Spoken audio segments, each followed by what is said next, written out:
മലയാളി യുവതിയെയും 1.5 വയസ്സുകാരിയായ മകളെയും ഷാർജയിൽ തൂങ്ങി മരിച്ച നിലയിൽ കണ്ടെത്തി. കൊല്ലം കേരളപുരം സ്വദേശി നിതീഷ് വലിയ വീട്ടിലിൻ്റെ ഭാര്യ കൊട്ടാരക്കര ചന്ദനത്തോപ്പ് രജിത ഭവനിൽ വിഭഞ്ചിക മണിയനും മകൾ വൈഭവിയുമാണ് മരിച്ചത്.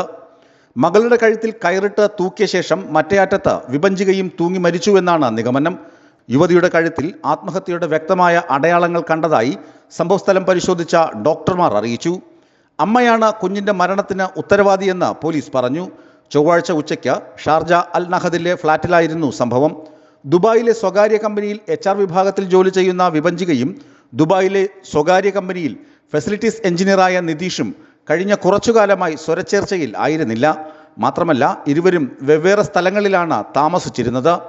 സ്ത്രീധനത്തിൻ്റെ പേരിൽ നിതീഷ് വിഭഞ്ചികയെ നിരന്തരം മാനസികമായി പീഡിപ്പിച്ചിരുന്നുവെന്നും അടുപ്പമുള്ളവർ പറയുന്നു. വിവാഹമോചനത്തിന് സമ്മർദ്ദവും ചെലുത്തിയിരുന്നു. എന്നാൽ വിഭഞ്ചികയ്ക്ക് വിവാഹമോചനത്തിന് ഒട്ടും താല്പര്യമുണ്ടായിരുന്നില്ല. വിവാഹമോചനമുണ്ടായാൽ താൻ പിന്നെ ജീവിച്ചിരിക്കില്ലെന്ന് യുവതി വീട്ടുജോലിക്കാരിയോടും അമ്മയോടും പറഞ്ഞിരുന്നു.